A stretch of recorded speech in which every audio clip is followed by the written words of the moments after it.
My name's Alex Fox. I'm Chief Exec of Mayday Trust. As you may have seen recently, Mayday merged with our long-standing partner Platform, and together Platform and Mayday founded the New System Alliance with our partners in Scotland, Homeless Network Scotland, and that's a lottery-funded programme which has been supporting us to develop person-led and strengths-based ways of working. We now have a network of organisations who are working in that way for practitioners and their managers. And we have a programme of events such as this one, which happen roughly every month or so, as well as bulletins and reports and resources.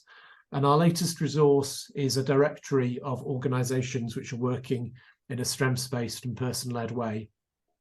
And this is organisations from any sector right across the UK, although we're very welcome to organisations from abroad are very welcome as well. And I can see our old colleague Robert White from Mission Australia now joining us at 10 o'clock in the evening. So welcome, Rob. And Beth also from Western Australia. So it's a global audience, which is very exciting. The directory is on the New System Alliance website. It already has some great organisations on it. You're going to hear from 3 of them today. And the idea behind the directory is to help those innovators and those organisations that are working in a strengths-based way to find each other and learn from each other, and also to help funders and commissioners and decision makers to find their way through this world, because despite our aims to be as person-led and grassroots and people-powered as possible, we, of course, have already acquired our own kind of language and jargon, and it can be a confusing world to the outside. And we've been doing a lot of work at the New System Alliance to try to create plainer English and easier to understand messaging, and to help people find their way through strengths-based working. So the directory is designed to be quite visual. It has 3 main sections. So there's a section for organisations which are primarily providing support to people. It could be to individuals, to families, could be preventative or crisis support. There's a section for organisations which are working with communities in some way. So that could be place-based work, but it also can be communities of interest and activities. So arts organisations, social enterprise, those organisations are in that section as well.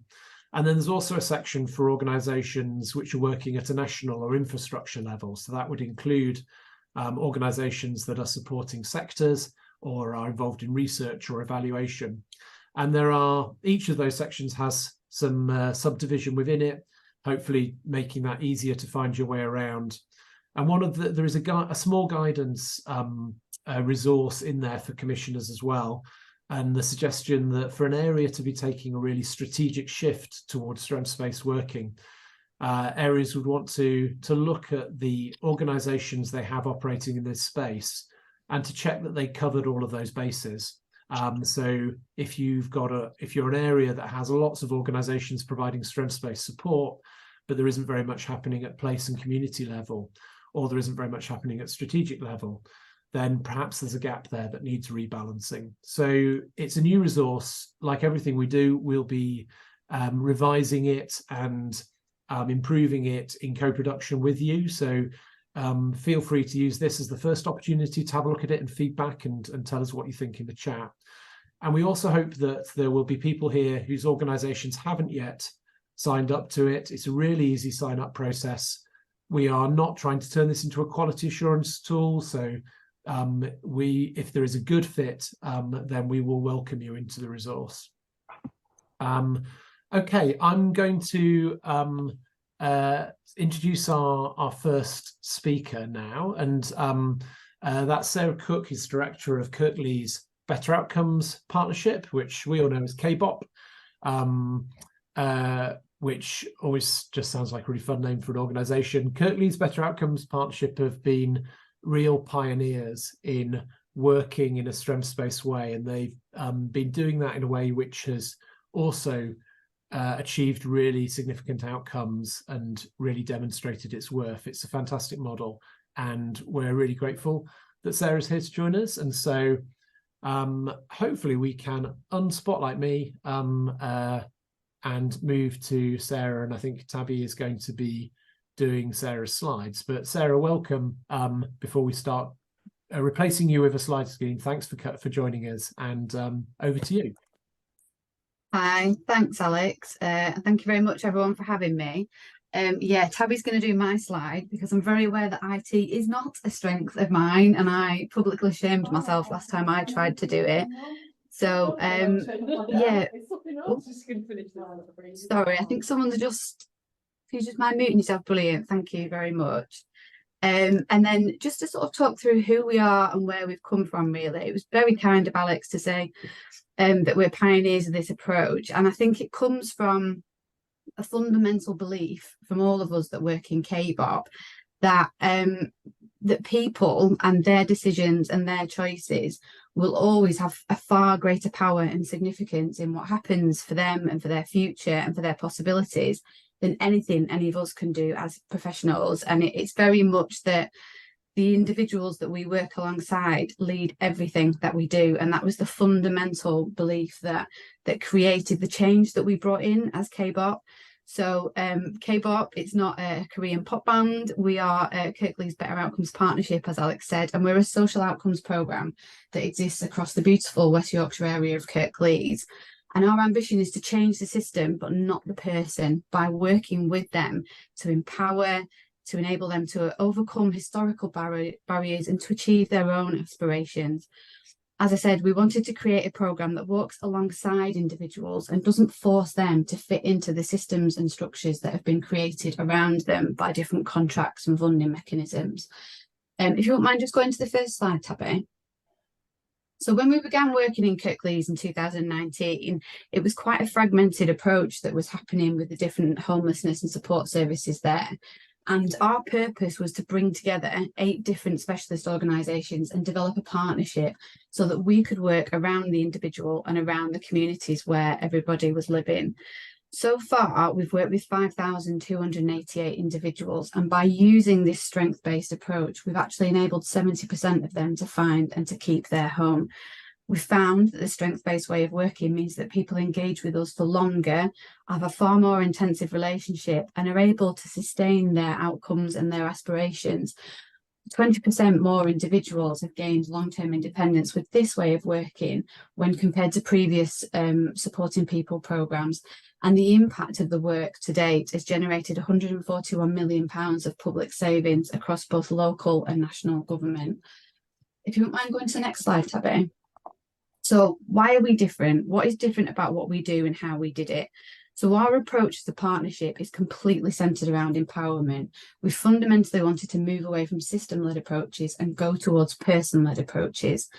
The effectiveness of services has always been based on numbers of individuals using a programme rather than outcomes or milestones that individuals might achieve. And the greater number of needs or deficits an individual has means they're more likely to get access to services, and it becomes almost a perverse incentive that the more things that are wrong with you, the more access to support and to help that you might get a payoff. We didn't agree with that, and we wanted to flip it completely. And we introduced the asset-based way of working, focusing on personalisation, advantage thinking, relationships and purpose, and fundamentally working on an equal level. It's not a power imbalance in terms of worker to service user, but person to person. And everything is about approaching the work that we do through relationships and through trust. We move away from numbers and towards outcomes. We move away from labels and the idea that we can fix someone, and towards listening to what they want to achieve and letting them lead the support and lead and control the situation that they're in. And we move away from linear and staged processes. People don't work in a line. None of us do everything on a fundamental basis where you achieve one thing, then the next thing, then the next thing in nice, neat little boxes. We have to be flexible and we have to respond to individuals as they are. We recognise that people create the change. We recognise that relationships create stability and improve well-being. And fundamentally, we are not the experts. We have to listen to the individuals because they're the ones that know what they need to do. They're the ones that know what they're confident in doing, and they're the ones that know where we can support and where we can enable that. I think creating the space to enable that individual to lead their own support and design their support is such a difference in terms of that way of working. And we've also introduced an adaptive management process, moving away from old habits with those that we're working alongside our 8 different partners, so that the targets don't drive the outcomes. We've stripped out anything that categorized or restricted individuals, and we stripped away anything that put people in boxes, if you will. If you just move to the next slide, Tabby. So how did we make that change? By working alongside Mayday, we were able to put our belief system into a methodology that we could then share across the partners that we were working with. Initially, myself and Victoria, our service manager, completed the PTS training qualification, and we used the learning from there to build on everything that we always believed, and then adapt it and implement it into what we did at KBOP. We really drew on the learning of radical change with Hilary Cottam, and we also drew on the learning that we had from previous experiences where we facilitated a programme for individuals with an extensive history of rough sleeping. And from delivering that service, we knew that the right thing to do was to listen to the individual and adapt everything that we did. So in terms of the process that we introduced at KBOP, we brought in 5 key factors that we knew we had to address. We knew we needed a new governance process. We knew we had to introduce a culture change where we brought everybody across the partnership along with us. We knew we had to address the processes, because currently referral forms, risk assessment, support mechanisms are all deficit based. They're all about categorization, they're all about ticking boxes, they're all about recording what's happening, but not recording the impact for the individuals we work with. And we knew we had to push the systems and create the space for innovation. But then fundamentally, there was accountability, and that had to follow through in everything that we did. With the governance structure, and I'll come to that in a bit more detail on my next slide, I suppose the key approach there is around collaboration. We knew that if we wanted to make this change, everybody had to buy into it, and that's where the culture change came in. So fundamentally, we worked with all 8 partners and everybody from frontline members of staff right up to strategic organisations, CEOs, because we needed shared and collective commitment and an evidence-based learning of the impact. All 90 individuals across the KBOP programme completed the PTS training. We worked with the Mayday partners to come down to make sure we had that shared language, that shared understanding of the power of the strength-based way of working, and that shared commitment to stop fixing and start listening and let the person find their own solution. Develop the shared commitment to empowerment and to enablement in place of doing things for people. Whereas traditionally support workers would sit there and fill in a support plan and go off and do all the actions for somebody, it was about encouraging them to work with individuals and help those individuals to do the actions themselves. In a perfect solution, KBOP wouldn't exist anymore, and everybody that we walk alongside would be able to address the things that they found difficult themselves. To support that, we knew we had to change the process. So this was a vision where we knew we had to remove anything that was deficit focused. It's a personal frustration for me that something that happened to an individual when they were 16 is still something that is used against them in terms of accessing a home, accessing an employment opportunity, engaging with different services. We stopped looking at what people can't do, and we found the strengths and the abilities instead. So we removed a risk assessment. We replaced that with a well-being form where we understand what do we need to know to keep you and to keep us safe, rather than list everything that's ever gone wrong for you in your history and everything that you can't do and everything that you shouldn't do. And we also removed the assessment form and we replaced it with a fundamental question: what do you want to do and how can we get you there? And that's the beginning of the conversation that we have with individuals, and that's the bedrock of the relationship that we build with individuals. It's that shared commitment that we are here to enable you to achieve whatever you want to achieve, not that we're going to tell you what needs to happen. And then in terms of the systems change and the barriers around us, we know how difficult it is to work in this environment. We know how fragmented different services and ecosystems are. So we knew that we had to stop seeing the barriers and start seeing the solutions. But we worked with participants, we worked with staff, we worked with each other to overcome it. When we saw a challenge, we created a space where we could bring in innovations and use the flexibility of our funding to enable pilots to overcome it. So, for example, we knew that we weren't engaging with some of the communities in Kirklees because there was a mistrust of our services. So we went into those communities and we were able to fund a member of staff that came from the Gurdwara Temple and build on those relationships with the community integration to overcome that solution. So again, it wasn't about traditional contracting processes. We need to go out and recruit a new worker to enable something to be achieved. It was talking to the communities, understanding what their strengths were, understanding what their suspicions were, and then working with them to overcome that together in collaboration. But I think most importantly is that we created a co-production panel so that everything we did at every stage, every change, every new service design, every new process, was with the voice of individuals with lived experience, and they had oversight of what we were doing. They influenced us from recruitment to new contracts that we go for, and they hold us to account in terms of everything that we do at each stage. And I think that's the fundamental factor in the listening approach that we try to address across the entirety of our partnership. If we just go to the next slide, Tabby, I think the governance change was quite a significant aspect here, because although we had a shared commitment in terms of what we wanted to do, we couldn't then introduce a contractual approach with our partners and not be strength-based in what we were doing with them, whilst we were expecting them to be strength-based in terms of how they were working with our participants. So to ensure a more meaningful systems change there, we introduced this shared governance process where we had a people-powered partnership with operational and strategic oversight, which is shared between us, our commissioner, our delivery partners, our stakeholders, and our co-production panel. And we developed a clear structure where wherever change was undertaken, it was always in collaboration. All voices from all different aspects of the partnership were included, and their feedback was part of that ongoing review and design and management of the process. And the contractual and strategic focus remained firmly on outcomes. If a shared commitment isn't achieved, blame and stringent performance management and sanctions can't be allocated without the collective approach to problem solving in the first instance. Even contractual performance improvement plans have moved away from instructional processes and have become a shared development plan for us together. We need to find a solution together, and we need to ensure that whatever learning that we identify is then cascaded across all of our partners. So the asset-based commitment that we expect from our delivery partners in terms of working with participants, we have to show ourselves in terms of our governance processes.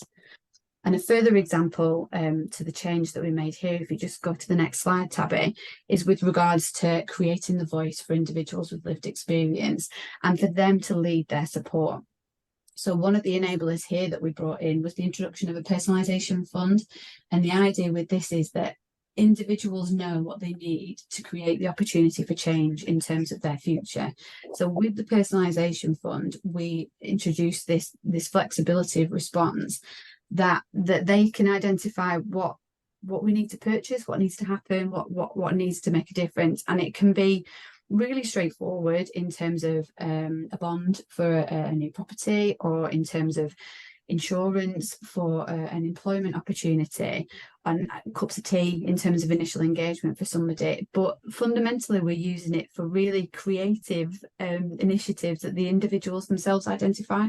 So something which is one of my favourites was where we were working with an individual who had really crippling social anxiety. She had a history of quite horrendous domestic abuse and had managed to flee that relationship and was desperate to return, but couldn't because she was too frightened to work in that environment.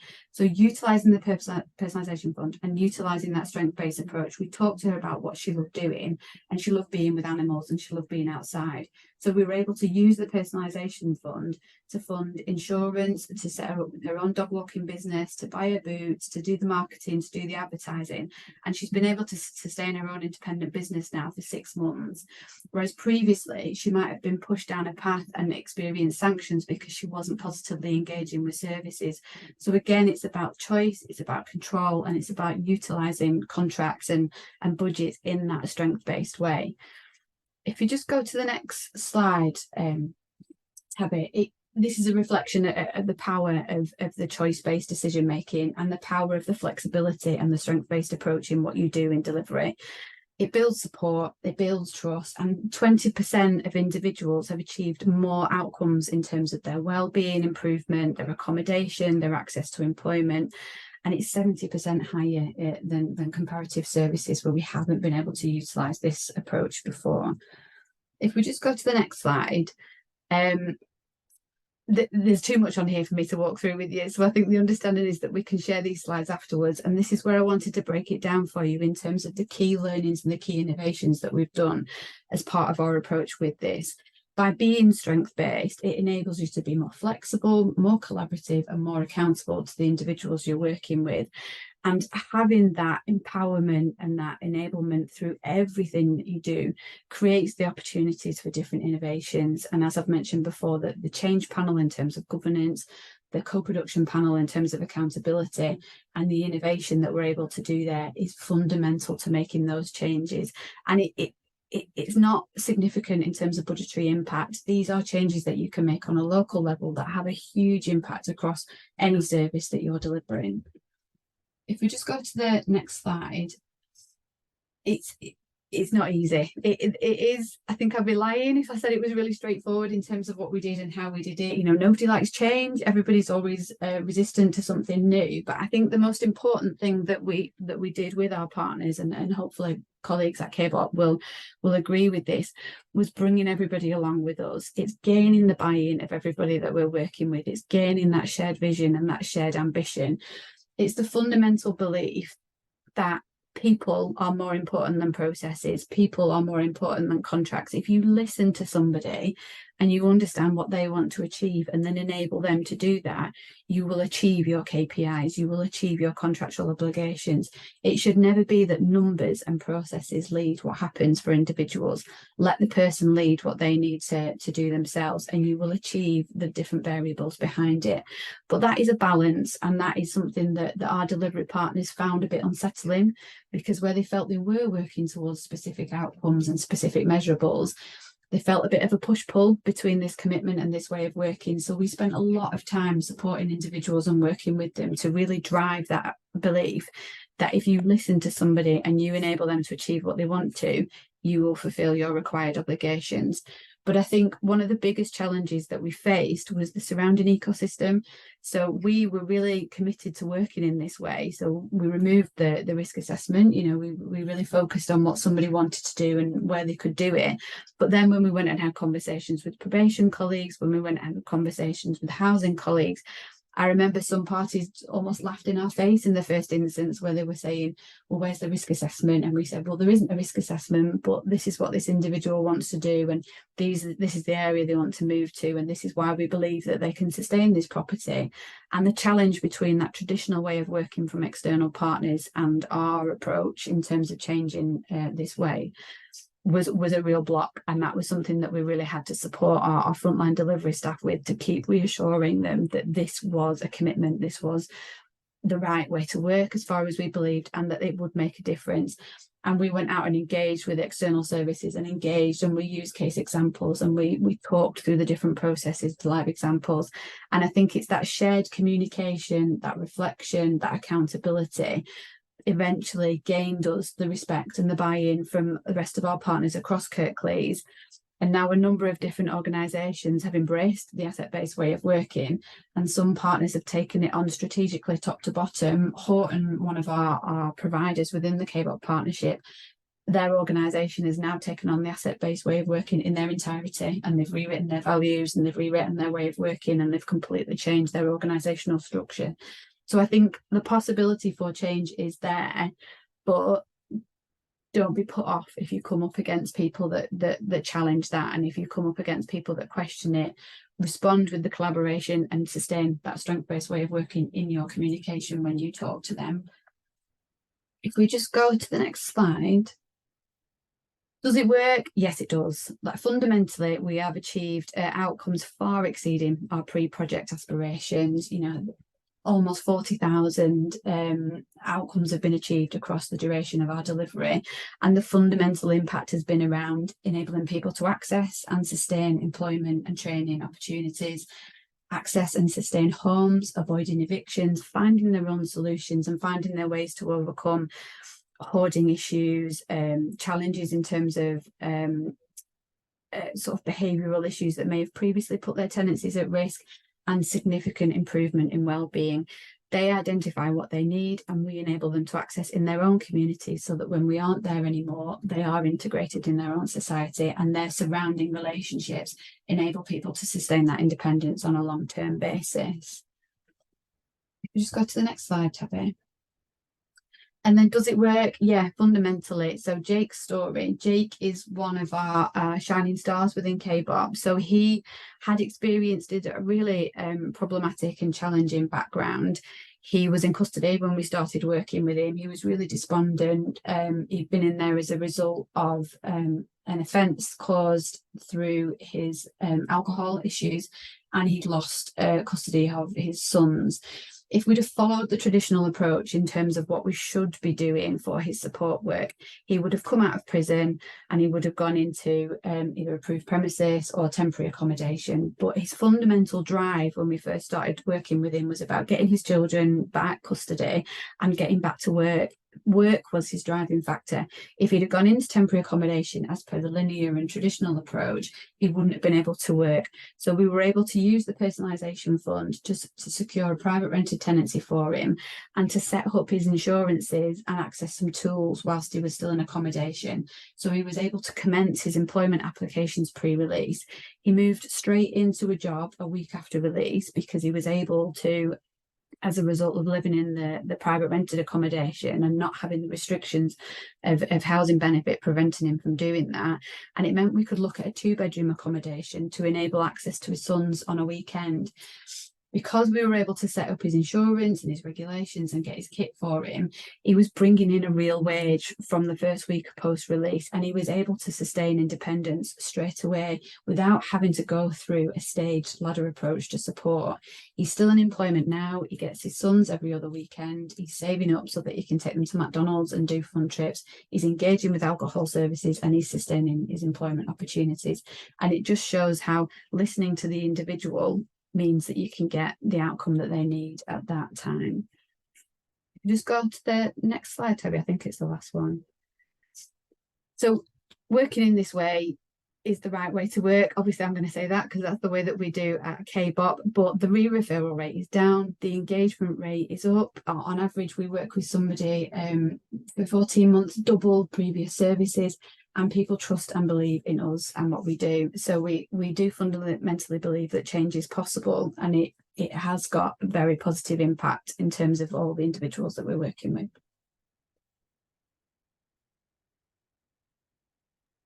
Fantastic. Thanks very much, Sarah. It's always just really energizing to hear to hear about your work. Obviously, I've heard accounts of it before, and we've talked about it in lots of depth, and I've always felt that you've really taken and thanks for all the sort of references to the inspiration from Mayday, and then you've taken that work and what we've learned and really kind of brought new learning and innovation back in to this field. So you know, recently we've been learning from you. So that kind of approach, I think, is exactly what we were hoping the New System Alliance was going to be about, that it's a shared learning experience, and we're hoping that organizations that join the directory will also make that kind of really rich contribution to learning as we try to kind of create innovation together. So thank you very much. I'm going to hand over now to Trent, who I think is going to introduce our next speaker. I am. Thanks, Alex. So yes, thank you, Sarah. That was just so interesting. And people, please feel free to put questions in the chat. Hopefully we'll have some time at the end to answer some of those. So next, we're going to hear from two folks from Grapevine. So that's Susie Crowter and Agatha Devlin. I hope I'm saying both your last names right. So Grapevine are part of the directory's community development section. And at Grapevine, they help people build power to spark movements for change in their communities, because when they do, problems get solved, lives become better, and prospects improve. So I'll hand it over to Susie and Agatha now. Thank you. I'm just going to share my slides. We've got about 10 slides to go through today. Really good to be here with you all.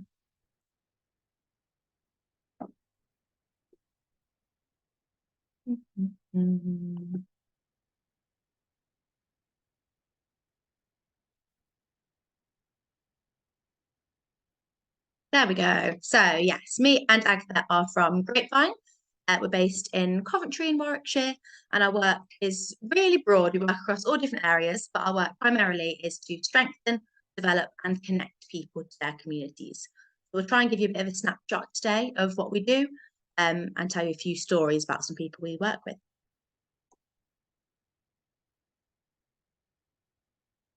So we tend to work across 3 strands. So those are that we strengthen people, we spark community, and we shift power.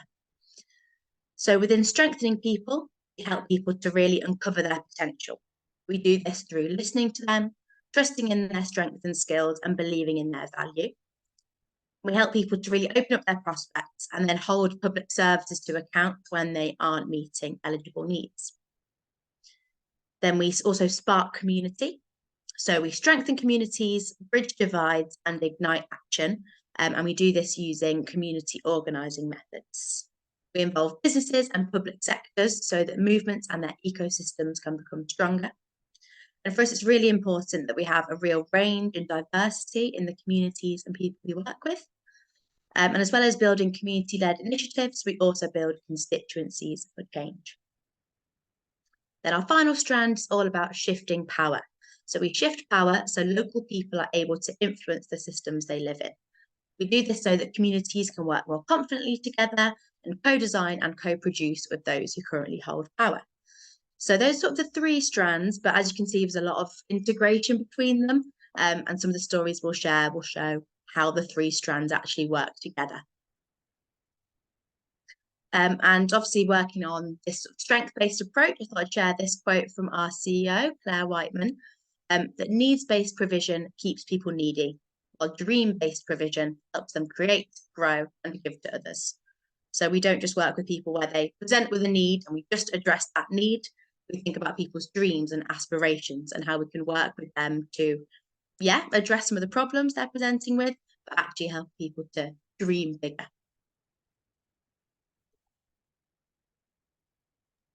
So before we came along to do this today, we asked our grapeviners, that's our grapevine staff, what you need to be good at to be a grapeviner. And for anyone that it's big enough that you can read all the words, I hope that's everyone, you can immediately see that the strengths of a grapeviner are very, very human relationship based. They're about the way that we relate with other human beings. It's not oh, you've got to be very good at finance and responding to emails. We're seen as people that work with people. And yeah, thankfully, everyone's responses when we asked them this question really highlighted that and have created a word map showing just how person-centered all of the work that we do is across all 3 of the strands.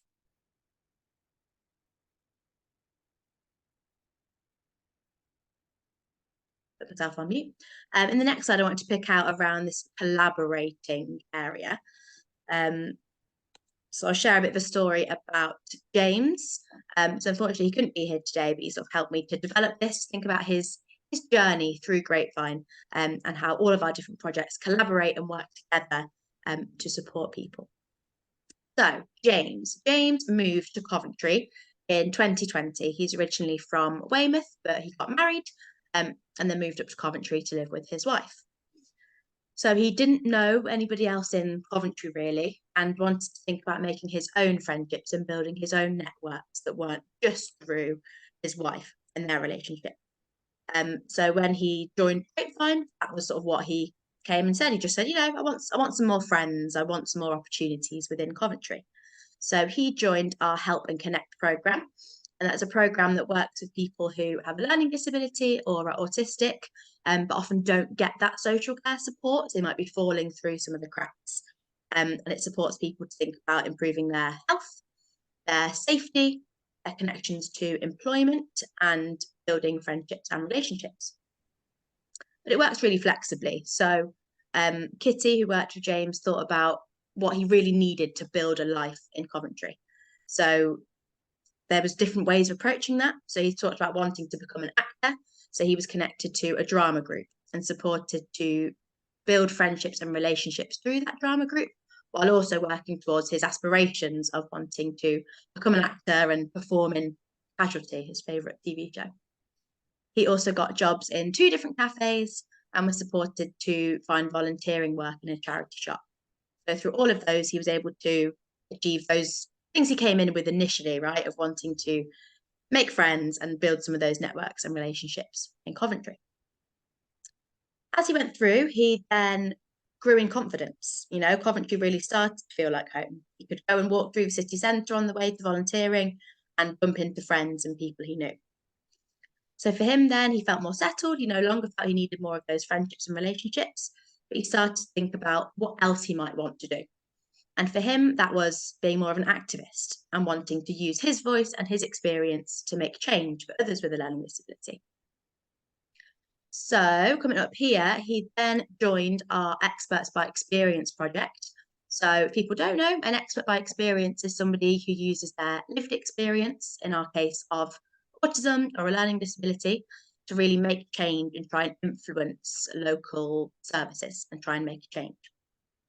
So James has become co-chair of the Learning Disability Board. So that's in Coventry and Warwickshire's health and care system. And he is co-chair. So he shares power with the head of adult social care, people who really hold positions of power. He is up there with them. And he's using his own lived experience, as well as going out, listening to others, running focus groups with people with a learning disability, and gathering their experience and insights as well, so that when he goes to that board, he can really represent a broad view of people across Coventry and Warwickshire and their experiences. So he's doing that to really make a change and make services work better for people with a learning disability. But he didn't stop there. He then thought more about wanting to develop more as an activist and other areas in life where he could make change as well. So then he joined our Coventry Youth Activists, which sits in our Sparking Community Action strand. The Coventry Youth Activists are an amazing group of young disabled activists, and they've been campaigning for years, and they're fighting Facebook to really try and tackle disability hate speech online.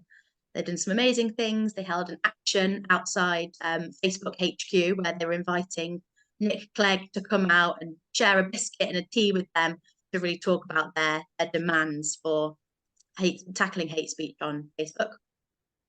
And since then, they've had many meetings with Facebook and making moves. Things are happening. And James is really developing his skills as a community organiser and as an activist. So you can see that through his journey, he originally came in just wanting friendships and relationships, and we could have stopped there, but we continued working with him on his strengths, on his aspirations. So he's been able to grow his own networks and then use that to improve things for other people as well. A little quote from James. James says, "I think it's important to listen to what people with a learning disability have to say, and I'm proud to be a voice for others with a learning disability." So yeah, he does really amazing work as an expert by experience, as an activist, and over the last 3 years has developed so much, and we've seen his strengths just grow and grow, and he's getting closer to those dreams. You'll see him on Casualty one day. So when we were listening to the journey that James has taken and the place he's at now, the work that he's doing to improve his community and the experience for other disabled people, at Grapevine, that journey started with Help and Connect, which is part of our Strengthening People strand. And Strengthening People is predominantly funded by council grants. Anybody else that receives money through council grants or government grants or hangovers from EU grants will know that they come with some pretty tricky limitations, and they don't always make it easy to work in a person-centered way and a strengths-based way. So I thought I'd talk a little bit about how our work, when it's starting at the Strengthening People spot, tries to work a bit creatively and a little bit cheekily, maybe bend some rules, break some rules to overcome some of those limitations.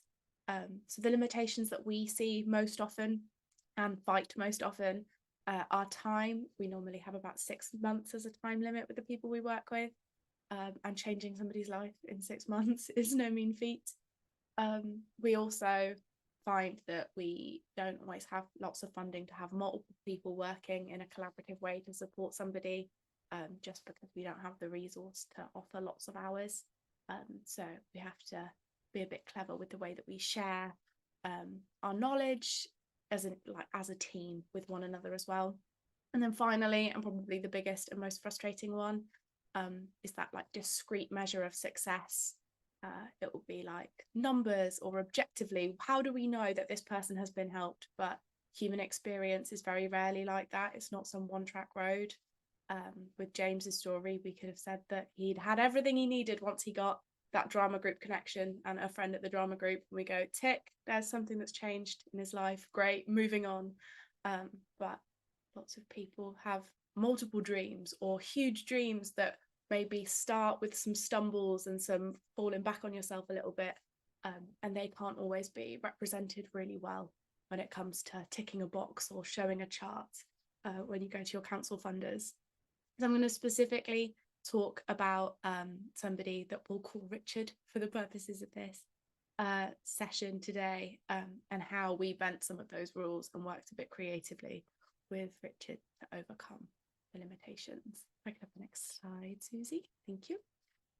So this is Richard, and when he came aboard to help and connect, he immediately came across as incredibly passionate and fighting the good fight. He's incredibly interested in social activism. He's incredibly interested in supporting other autistic and learning disabled people living in his community.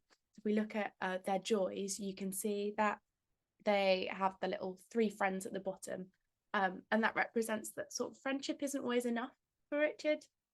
They can need to feel like they're a strength and a source of light in people's lives. They need to feel like they are a positive energy to the people that matter to them. It wouldn't have been enough if we'd said, hi Richard, like you can come along to this one group session we've got, meet somebody, WhatsApp them a few times, and then we'll wipe our brow and move on. We knew that the depth of connection that they were seeking was that bit deeper. They are queer and were really interested in connecting more to other queer communities. They're an activist. That's what my little like loudspeaker's trying to show. And finally, they're very interested in supporting disabled motorcycling, which is not a world I'd ever had anything to do with before or knew anything about before I met them. So that was an eye-opener for me. They had some worries and concerns too. I'm going to talk a little bit about some tricky things here. So if you think you're not in a space to listen to that, you can just stop for 20 seconds, and when the slide changes, you can turn your sound back on. So we like to really focus on the joys and the strengths of the people that we work with, and focus not on shrinking their concerns and shrinking their fears, but growing the joy. And that's the thing that we tried to do first when we met with Richard, but we found that some of those fears were a little bit too big to make room for the joy and the strengths. They were struggling a lot with their health. They were struggling with some debt and some financial problems. And finally, they had a history of some really problematic romantic and platonic relationships. So they had some big tricky things on their plate. So although when we first met them, we thought this is a person with unbelievable strengths and that they're gonna fly. Once we started to work with them and unpick some of those strengths, we found out how deep some of those fears were running. And that's when we thought, we need to do things a little bit differently for Richard. If I can have the next slide. So first things first, collaboration. There are many different projects on the Strengthening People strand. Richard came in through our Help and Connect project. But me and my colleague on Help and Connect were like, no, we need more hands on deck. So we went and spoke to our advocacy programme, who provide non-statutory advocacy support for people with a learning disability or autism in Coventry. And they were especially helpful to us because their bids cover very different things to ours. So when we pulled the 2 bids together, it meant we could cover the length and breadth of the life that Richard was leading. We weren't sort of being pushed one way or the other. We could look at the social strengths and the person that he was, and is, and advocacy could look a little bit more at that, like nitty gritty, sorting out their financial problems, helping them make sure that they had like the legal rights over their life that they wanted. We got to like share the strengths from each project and the rights or abilities that each project had under their bid. And then cohesion. We also had to work quite cleverly in terms of how long we'd had to work with Richard. They should have had 6 months on our project. It's a year now and they're still working with us by passing them project to project, lots of clever pauses. And technically no one's working with them this week, so we're pausing their time on the project. Helped us to create the longest time that we could possibly work with Richard to give them the most extensive journey we could, the furthest point B we could get them to. And then finally, flexibility. Like I mentioned, we really want to focus on growing somebody's joys, and that is when we look at our bids, that's the thing that we're meant to be achieving at Help and Connect, is helping somebody's joys and strengths become a bigger part of their life, not trying to cut away the fears and the concerns completely. But we recognise that some of the worries that Richard was dealing with were a little bit too big to try and grow things around, and they needed to be tackled at the root as well. So we were working outside what we're technically meant to be doing, because we saw we wouldn't be able to get the journey that we wanted to without being a little bit clever. So that's Richard's story. If anybody has any questions, if you could pop them into the chat. It might be helpful if you could put your email as well, and then if we don't have time to get to your questions, Susie and I can email you with responses if we need to. But yeah, the QR code, if you scan it on your phone, it will take you to our website, or there's our socials there. This is just a tiny snapshot of the work that Grapevine's doing. We have lots of projects doing lots of things. But yeah, that's Grapevine. Thanks, everyone. Thanks, everybody. Oh, thank you both so much. I mean, it's just so wonderful to hear, you know, all the amazing approach you have, especially building off what we've just heard from KBOP. I love this idea of dream-based provision. That's a new one to me. It's beautiful. And I love just this idea of, you know, how focusing on strengths, on people's strengths, we can recognize that like goals can change and that people aren't linear, you know, and this idea that, you know, fears and concerns may actually be too big for someone to be able to make room for the joy. I'm using your language because I love it, for their joy, for their dreams, and how we have to keep evolving as in our roles, in the way we're working with people and supporting them, and the creative approaches to being able to continue working with people, and how, you know, when people are able to really live these dreams, then they can step into their power and they can focus on helping to empower other people. It's kind of domino effect we can see. I think it's just brilliant. So thank you. And it's a great idea. So if people, want to put questions in the chat, hopefully we'll have time at the end, but otherwise I think that's a great idea to put your email address and then people can get in touch. So that brings us to our final speaker, who is Adam Lent, who's the chief exec at New Local, which is a part of the directory's strategic support section. So New Local are home to over 70 councils and other organizations who are united in a drive to create sustainable and community-led public services. Over to you, Adam. Thanks very much, Trent. Hello, everyone. Lovely to be here. So, as Trent said, we work at New Local with the public sector. We work largely with councils and NHS bodies, although some others as well. And as Trent said, our aim is to support the public sector to become a much more strengths-based, community-powered sector. And so what I thought I would do just over the next 10-15 minutes is just give you a quick overview of what we see happening in the public sector across the country at the moment for that move towards that more strengths-based and what we call a community-powered, community-led type approach. I think the important thing to start off by saying before I go into the detail is that, of course, the public sector, just like the voluntary sector, is under enormous strain at the moment. It has been certainly for local government, and also I would argue for the NHS, probably the worst year that the sector has had in many, many decades. It's been an incredibly tough year. And really, what I often say is that there are only really two types of public sector organisation now.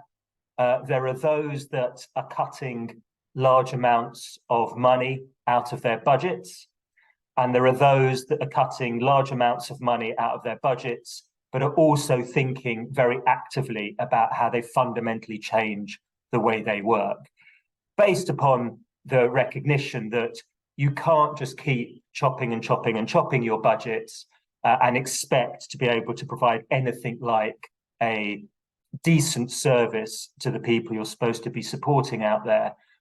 You need to think fundamentally differently about the way you work. And the different thing that the best public sector organizations are grasping now is moving towards that strengths-based, community-powered approach. And there's all sorts of reasons for that. But the key idea is that if you have huge challenges, as we do as a country, as the public sector does, and you have shrinking resource, then you have to get really good as an organization at mobilizing and working with assets outside your institution if you're going to deliver impact and change. The best public sector organizations are recognizing that they just they simply don't have the resource, the skills, the ability to address the challenges they face on their own. They have to work with their communities. They have to work with their service users in a much more collaborative way. So I'll outline sort of three areas where we see shifts happening across the public sector. I don't want to overstate this. There are some incredibly exciting and innovative things happening in public services, but there is also a real long tail of inertia and traditional top-down institutional ways of doing things. And at the end, I'll say a little bit about what I think is the big obstacle, if you like, also potentially the big opportunity to generate much more system-wide change. So essentially, we see three shifts occurring in the most innovative spaces. The first is around voice. So this is where public services are effectively opening up their decision-making processes to engage much more closely with their communities, their service users, to bring them into the big strategic decisions. So rather than just being made by senior councillors or senior officers or senior consultants in the NHS, whatever it is, senior administrators, there's a real outward face. Let's make this decision-making process participatory and open.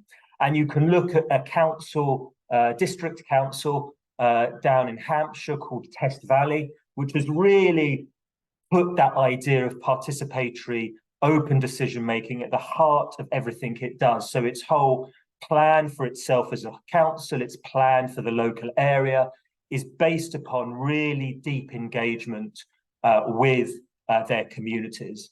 Interestingly, they've also done that in the space of regeneration. So some of you, or many of you, I know that regeneration and planning is often the area where councils butt up against their communities and their residents in the most antagonistic way. They went about regeneration in a completely different way. They started with a blank sheet of paper. They held citizens' assemblies. They had all sorts of deliberative consensus building events to allow the local community to really design the regeneration of their town centres in a way that worked for them. And if you talk to Test Valley, unlike most councils, they will tell you the whole process was incredibly positive, very fulfilling, and the community, the residents in the area really bought in to the change that was happening. And so really the shift that we're seeing in an example like that, and in many other places as well, is a move away from the very traditional top-down consultation, where basically we've made a decision already, what do you think of it? To actually, let's start with a broadly blank sheet of paper and working together as a place, let's work out what works for all of us within the constraints that we have with finances and legal issues and all that sort of things. So it's a much more deep form of engagement and drawing people into the decision-making process. The second area is around the issue of delivery. And this is where strengths-based and community-powered approaches really come into their own. So in many of their areas of delivery, particularly areas like children's services, adult social care, but other areas as well, and in parts of the NHS as well, we're starting to see a move towards thinking about service delivery as something that has to be done in close collaboration with the people using that service, but also more widely with the communities, the neighbourhoods, etc., that are in receipt of those services.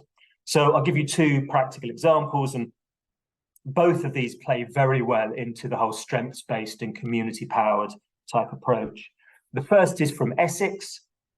So Essex County Council has set up a charity outside of the council, and they are transferring their whole drug and alcohol recovery budget. So this is a big budget because Essex is a big council. Their whole drug and alcohol recovery budget over into that charity. But what makes it interesting is that charity, that service to be delivered to people in recovery is going to be run by people who are in recovery themselves. So in effect, what the county council is saying, you're a community of experience, people in recovery, you actually know best how to support others to get off drug and alcohol misuse. And most importantly, you know best how to keep people sober and prevent them falling back into drug and alcohol misuse. So you are effectively going to be the people who design this service and deliver this service. And so it's a real, in many ways, like a strengths-based approach. It's a sort of article of trust in that community, in those people, to be able to design and deliver services for themselves. Very, very important to say, this is not the council stepping back and washing their hands of the service and saying we want nothing more to do with it. They're there, they're a partner, very close partner in the delivery of that service, but people in recovery themselves are the ones who are taking the service forward. And then the other example I'd give is a really interesting example in Sussex. So this is a physiotherapy service. So this is an NHS example. So this is a physiotherapy service in Sussex. Very long waiting lists. Waiting list, I think, of about 16 weeks for people just to get an initial consultation with a physiotherapist. And the clinical director there, Laura Finucane, had this sort of bright idea and thought, well, actually, why are we seeing people on the waiting list one at a time? Why don't we bring them all together as a community, if you like, and work out how we can engage with them? So what they did down in Sussex was hire a leisure centre over 2 days, invited everyone on their waiting list along to that leisure centre for a guaranteed conversation with a physiotherapist. 550 people turned up over those 2 days. But what was really interesting about it, and this is why it was so sort of such a smartly designed initiative, was that all the physiotherapists were trained in having strengths-based conversations. People were not being invited for a traditional medical consultation. The physiotherapists were there, as we heard before, to find out what really matters to people in their lives, not think about them as a painful shoulder or a sprained ankle, but think about them as a whole person. And through that strengths-based conversations, the other part of the day that made that powerful was that a whole load of community groups, big charities, small charities, neighbourhood groups, support networks were also invited along to the day. So a physiotherapist could have a conversation with someone who'd come along, find out that what was really going on in their life, for example, was not so much that they had a bad back, but that actually they'd suffered bereavement recently and that had affected their mental health and their ability to take exercise. So they could literally say to that person, come across the room, I'll introduce you to the bereavement support network, or I'll introduce you to a local walking group, or whatever it is that could help that person with a specific thing that was going on in their life. And through that process, 50% of the people who turned up over that weekend were discharged from the waiting list, and waiting times dropped from 16 weeks down to 11 weeks. So, and they call this a community appointment day, obviously so wildly successful, they're doing many more, and there's another one in December. So a really interesting example of how a strengths-based, community-led approach can give people better holistic support and care, but also really beneficially cut waiting times for people waiting to be seen by the NHS in this case. So as you can imagine, since we've highlighted that example, there's just been like huge amounts of interest generated, because obviously people are very concerned about waiting times. And then the third and final thing I would say is, the final thing that we see happening in the public sector is a shift in organizational culture.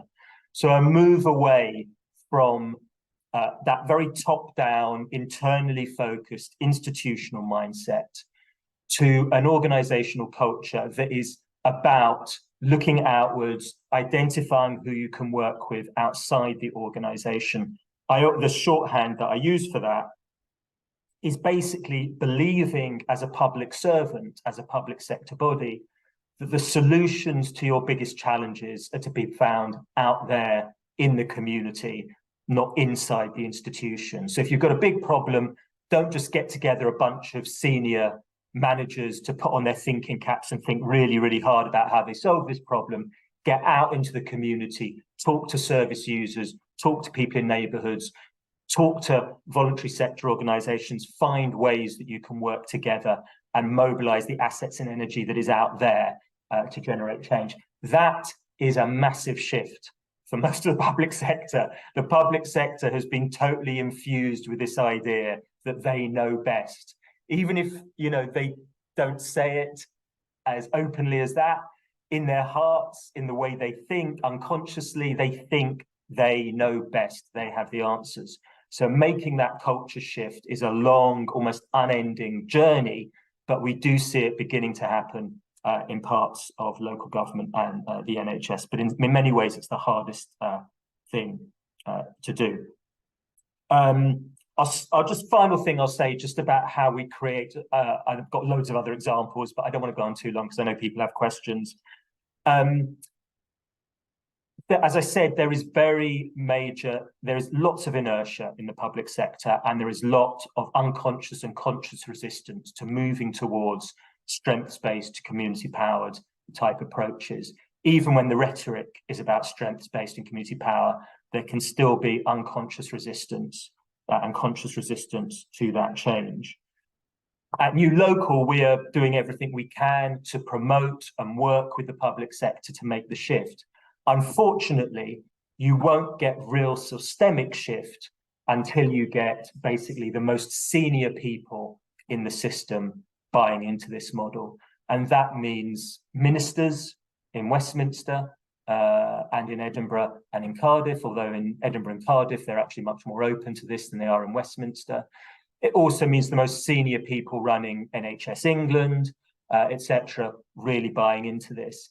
And that is, you know, unfortunately, we live in a very centralized system. It would be lovely if the system didn't require that. But unfortunately, until we get ministers and the most senior people saying, this is the direction we need to go in, this is the future of the public sector, we won't get real system shift. So we are doing a lot of work in Westminster now to try and awaken people in Westminster to the sorts of strengths-based, community-powered changes happening on the ground. They're generally very unaware and pretty clueless about what's going on. But we are starting to see some gaps opening up. And someone like Wes Streeting, for example, and Liz Kendall on the front bench of the Labour Party are beginning to see the changes. So if we do get a change of government in the next few months, then I think some space will open up for this to move much more widely across the system. I'll stop there. Thank you so much, Adam. What a great final talk for this session. I mean, the importance of really linking up this community-based approach is really at the heart of this network, isn't it? And thinking about how we can work together to strategize how to overcome the problems and the barriers we've been hearing so much about. You know, I think for me, having worked across different nonprofits in different sectors, I see how so often we all are stuck working in silos. We're so busy facing similar problems, having no time to really link up. And how much time and energy and resource could we, you know, share if time and space for collaboration was built into our ways of working is the thing that I am left wondering. Hello, all. So I was thinking there's a few questions in the chat. All, do you think I was going to start off with one of those? Does that sound good to you? I can see you've also put some fantastic ones in there, and I know I have some as well. Yeah, just go for it. I'm happy to just help out where you need it. But Brilliant. Well, there was a really quick one I saw for Adam, just asking where this approach in Sussex, where that was.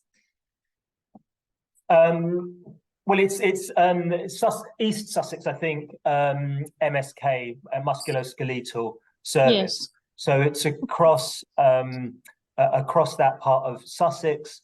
The first community appointment day, I think I'm right saying, was held in Brighton, but the one that is happening on the 7th of December is in Horsham. So they're doing them all around the area. And they've done some more targeted, specific ones as well.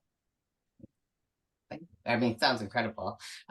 Being on some wait lists myself that are like something like 42 weeks long. I would love if they do that. Shall I just say, because I know people are always very interested in that example, we actually have a webinar coming up on the 7th of December with the people who organise the whole thing, because there has been so much interest. So I can put the link in the chat. And if people want to register for that, they're very welcome to join. That'd be great. Definitely do. There was also a question for Susie and Agatha. There were a few questions for you. One of them was about, this is from Gemma. She said, I'm really interested as to how we manage a strength-based approach when there are really obvious deficits, as in Richard's case. I take that one. I think that there are additional like difficulties, or it can be a bit different in the work that we're doing when we're working with people who have a learning disability or are autistic, because often the services that they need to get on board or the changes that they need to make it's a reasonable adjustment that they just can't access those things without support. We see that pretty often, that there are things that we maybe shouldn't be doing to help somebody, but we know that realistically they are having to engage with a service or speak to somebody that's just really, really inaccessible and is built, almost purpose built to like push people with learning disabilities out of the equation.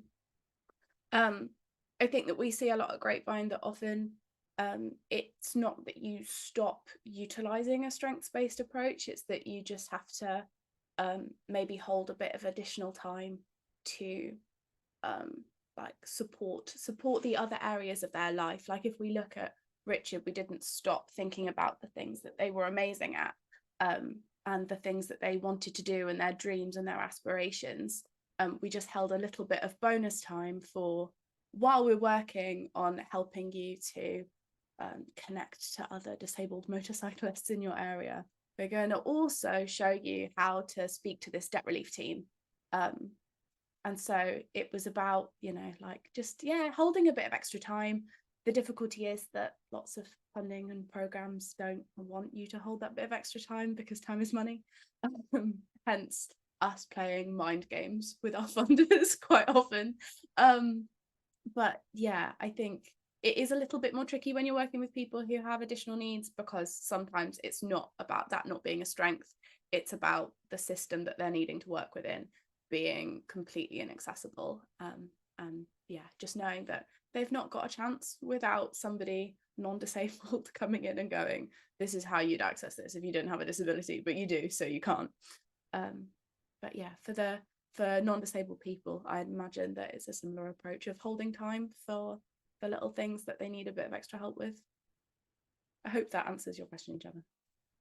Yeah, I could add another example as well from some of our experts by experience work. So we offer, it's a real range of ways people can get involved. So obviously, like you heard, James was a co-chair, but for a lot of people just joining, they'd be like, oh God, I can't do that. That's like really big and really scary and I don't have that confidence.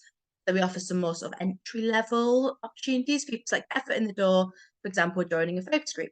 And one of our autistic EBs joined and was so nervous and said, okay, well, I'll join an online focus group, but I might just contribute in the chat. I might not have my camera on, like I'm really nervous. And she was putting such amazing things in the chat, and we're thinking, right, this person is brilliant. They've got such amazing insights they're sharing in such a great, eloquent way. How can we push them out of that comfort zone of just being, you know, camera off in the Zoom chat? So we gradually built up their confidence of coming to more and more of these focus groups, building them up based on those strengths. And we're like, okay, well, maybe next time could you try putting your camera on? Time after that, could you try unmuting and saying something out loud? That person then went on to share their story at the local Learning Disability and Autism Collaborative and told such a powerful story of their experience that was then they were picked up from everybody was like, I want you to speak at this meeting, I want you to come to this meeting. And I mean, that person's now co-leading areas of work. She led a webinar about neurodivergent language recently for 150 people, and is now like actually joined Grapevine as part of the team, and then has gone on to craft a career as a public speaker. So that's somebody who, where we've given those stepping stones along the way and believed in someone, means that someone can grow and achieve amazing things. Amazing. Thank you so much for answering that and sharing those questions. I just had one question for Sarah. I was wondering if there was like a particular moment when you were starting to develop your approach that kind of confirmed for you that this was the right way to go.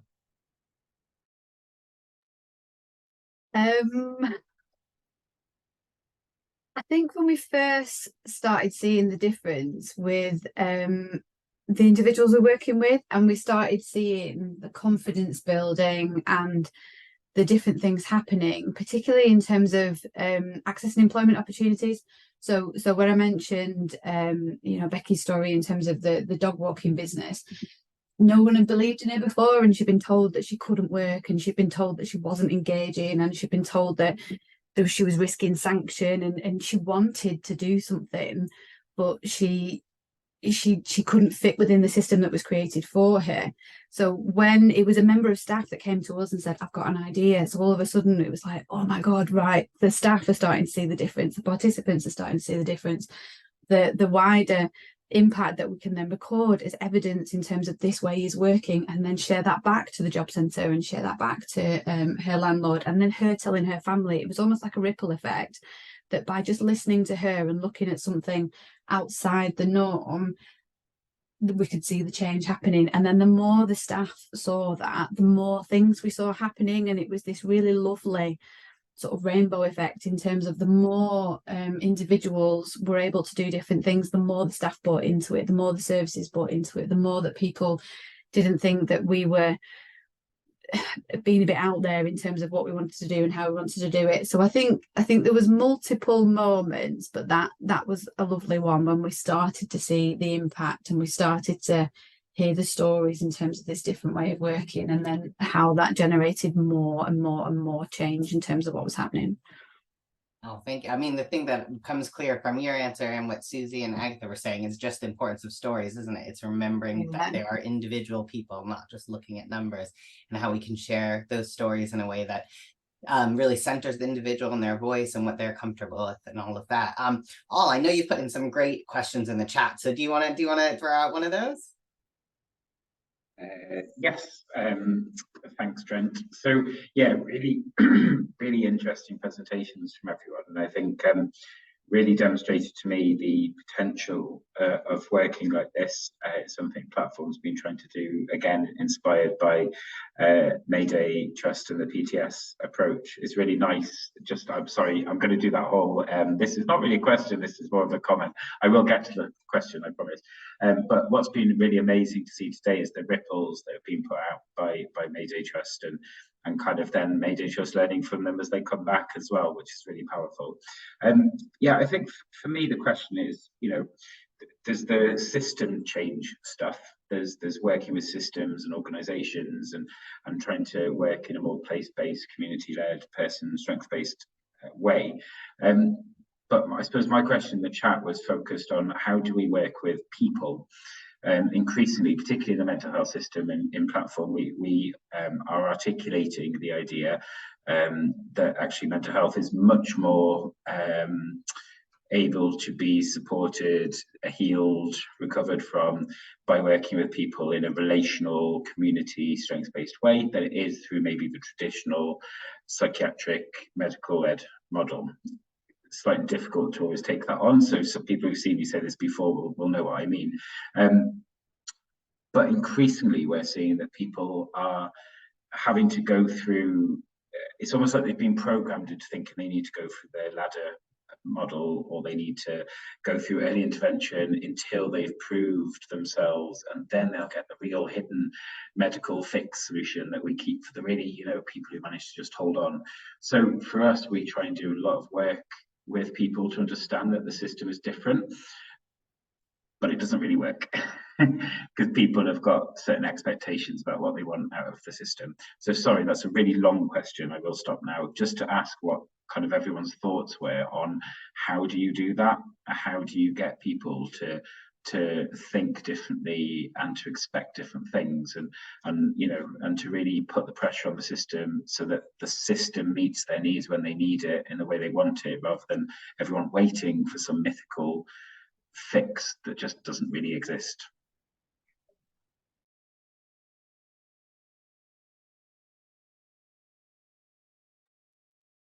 Shall I go? So in terms of it's a really good question, and it's a really valid and really frustrating way that the system hinders individuals at the moment. I think what we tried to do is not let the system block the individual in that moment. So one of the most problematic issues that we have is when people are ready to access and engage with mental health support, and then the waiting lists are like 12 months, 18 months long. So if they went through the traditional system, then that's it. By the time that they access the support, the momentum would have gone, or things would have got worse, or they would have continued to self-medicate in the meantime. So I think what we did is just ignore the system and try and find different ways around it, and talk to the individuals and say, right, if we are able to do this, will that make a difference? And move away from the dual diagnosis approach, where you have to address one before you're able to address the other. We'll work with them to address their substance misuse challenge whilst accessing counselling services through the personalisation fund. So we're lucky enough that we can use our budget to bend the system to enable the person to achieve what they want to achieve. But then we also work with them long term to say, if we can't access this, if this can't happen long term, what else can we do instead? So through the co-production panel, for example, we introduced wellbeing walks, which sounds really straightforward, but the fundamental impact that had in terms of improving people's wellbeing through being outside, through having conversations with individuals that were experiencing similar things, meant that they had an outlet whilst we were trying to challenge and access the systemic approach that they needed in terms of medical intervention. And actually, a number of individuals reported by the time they got access to the medical services they needed, they didn't want them anymore because they felt that the alternative approaches had worked for them in a much better way. So I don't think we can ever fix the system because it's just so fundamentally flawed, but we just try and find ways around the edges, and we try and let the individual select what that would be and then feedback if that's working while they're waiting. I'll just if it's all right, Trent, just jump in with a couple of just thoughts from my own experience of what I've seen. I think just 2 quick points. I think the first is, I see good initiatives that combine the medical approach with strengths-based, community-led approaches. I don't think we necessarily need to see them as in total conflict with each other. And, one of the good things about the Sussex thing, but also there's another example of pop-up GP surgeries in Barking and Dagenham in East London, where having clinicians there is almost like the bait that draws people in to an event or to a sort of, an initiative. But then once they're there, they can get access to strengths-based, community-led type support as well. And so I think, there's clever ways that you can combine that desire for medical engagement with also opening up the space to strengths-based stuff.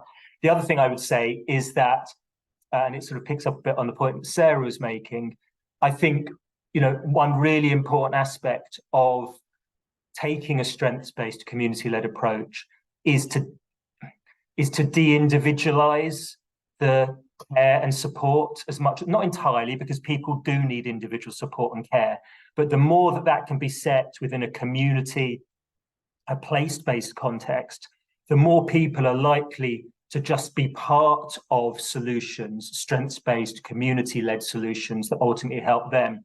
So I'd have a look at somewhere like Healthier Fleetwood, if people haven't come across that. There's lots about it online, there's stuff about it on our website, really interesting totally place-based, community-led approach to primary care in Fleetwood in the northwest of England that has a fundamental impact on people's mental health, but does it in a really holistic way, linking mental health to physical health, and just basically creating the context where people can have easy access to strengths-based, community-led type support.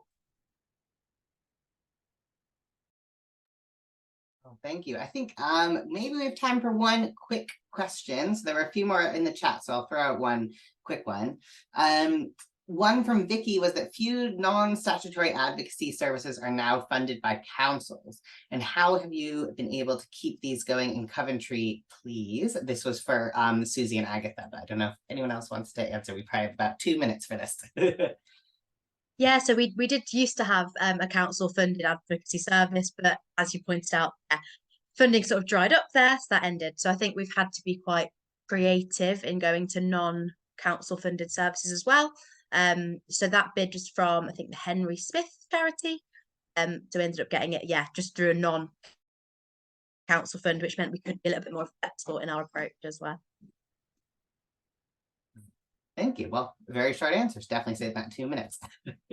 Well, thank you so much to all our speakers, to Adam, Sarah, Susie, and Agatha. Really appreciate it. It's been so wonderful and really interesting to hear from all of you. And so many key themes I think have come through from this whole conversation. I think one of my takeaways is definitely thinking about power and what it really means to shift power.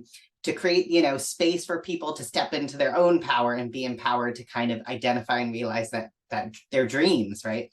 And also, the power when it comes to barriers that we're facing, the things like funding, as we've just talked about, the systems themselves, other organizations in their deficit-based cultures, long waiting lists, etc. But how, by working together, by being creative, by learning from each other, we can really be more powerful. We can really overcome this. And I'm feeling a lot of positive and hope coming out of this. So thank you so much to all of you. Thanks so much to all for helping out in the feedback bit, and to Tabby for running all the things behind the scenes, and Alex for starting kicking us off. So thank you, everyone. The recording of this event will be on our website, the NSA website, along with those of all our previous events. We would love to hear from you. If you have any feedback or any comments, questions, etc., just get in touch. So yes, that's it for me. Thanks so much to everyone for coming out today, and hope everyone has a wonderful rest of their week. Take care, everybody.